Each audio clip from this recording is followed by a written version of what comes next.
With a really tough question. All right. What's your name and where you're from? Bobby Hollis from Hanceville, Alabama. How did you first become a fan of Elvis Presley's? Oh man, I got two older sisters and two older brothers, and they started sneaking the albums in the house when we were little, and mostly the gospel albums started how it started. So yeah, I was hooked. First time I saw his picture on the cover and listened to the music, I was hooked. That voice is awesome, man.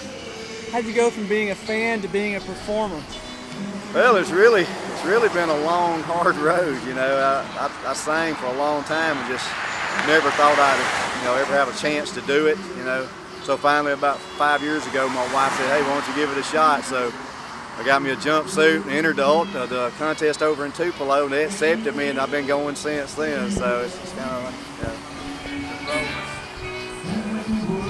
Could you tell me your Sun Studio story that you just told me a minute ago? Oh, we had one up in parked in one of the parking lots next to the Peabody, my friend and my wife. So we were going to go down to Sun Studios, never been before. So we started walking down the sidewalk and asking people where Sun Studios was. First lady we came to said, "Oh, it's not bad, you know."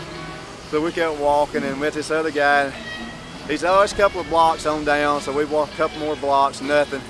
So we met this other guy. He said, "Man, can you tell us how far it is to Sun Studios?" He said, "Like 5 blocks." So we walked on down there. So walking in Memphis, yeah, we did it, man. But we made it. Caught the bus back. That was the good thing. We got the bus ride back. It was worth it. When you land a gig like here at the tent, how do you prepare for that show? I sing every day. I try to sing at least 30, 45 minutes every night. Try to keep my voice, and sometimes, it's tough. You get out in this heat, the pipes can kind of go on you a little bit. But to get to do this here at Graceland is unbelievable. It's a thrill of a lifetime for me. So I thank them for letting me be a part of it, and just getting to be here this week. It's awesome, awesome thing. Is it a different kind of feeling playing here in Memphis? Oh yeah, it's unbelievable. I tell people, if you go to Tupelo and enter that contest, it's amazing. But then when you come to Memphis, there's nothing. There's nothing like it. You can just feel it. It's like when you walk in the doors of the house, you just feel that vibe, and it's just hard to. People that's never been here before, they just don't have a clue what they're missing, and they need to. If you hadn't been here, come. You need to come. Experience it one time if you've never been. Can you tell me a little bit about your first trip to the mansion? Oh my God. Well, the first thing, we got on the tour bus going across the street with the headphones on. They start playing "Welcome to My World," and I cry pretty easy anyway. I'm pretty softy, I hate to admit that, but I am. But when that song started playing, I saw those gates, and we're across the street going through the gates. Man, I just lost it. And it's just it's unbelievable the feelings that go through you, and it's hard to believe all these years later. I still can't believe he's gone, but we know, but. It's just an amazing thing, and then you go out to the grave site. It's just it's almost more than you can take sometimes. But I wouldn't miss it for the world. Were you alive when he died? Yes, sir. Where were you and what were you doing?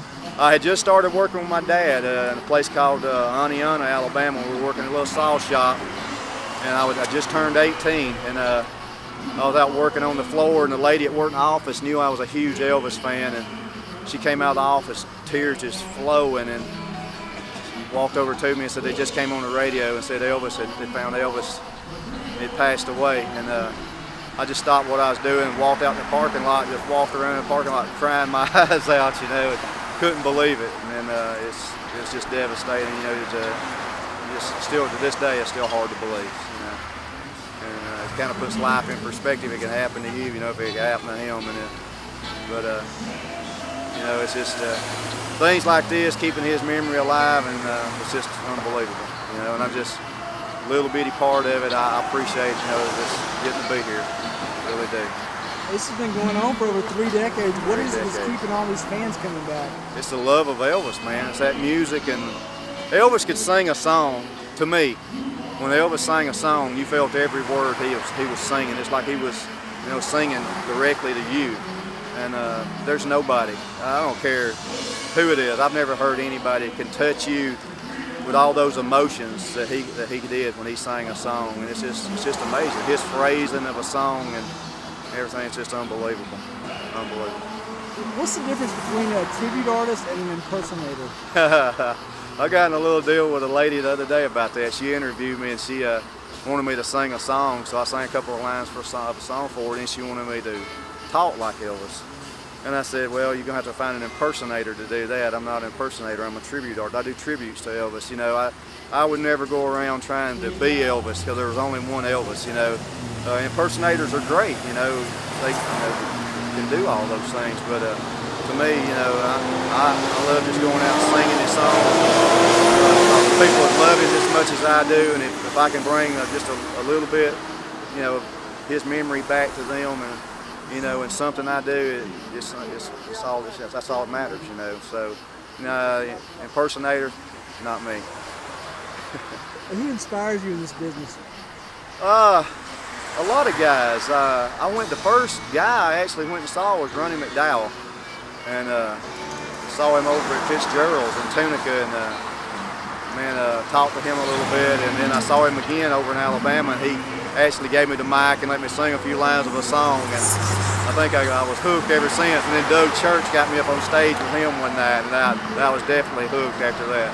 So, you know, when those guys tell you got a decent voice, it really means something to me. So I appreciate those guys and all the other guys out here, like David Lee and so many other guys, you know.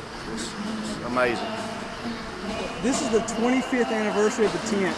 Would you say a special thank you to Danny and Lena McCorkle? Oh man, I called Danny about a month early trying to get in when somebody gave me his name and number. So I started hassling him a little bit.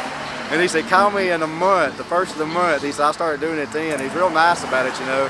And I said, okay, I'll call you in a month. Well, you know, things got really busy, and I just forgot to call him. So it's like the end of the month, I finally called him, and he had the night at 9:30 and tomorrow like 1:30.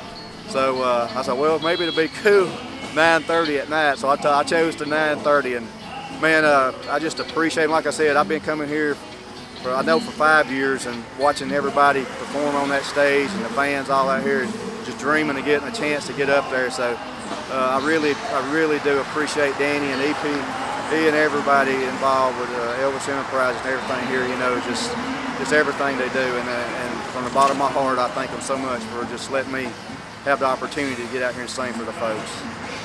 Last two. Okay. Would you say, hi, my name is, and welcome to Elvis Week 2014?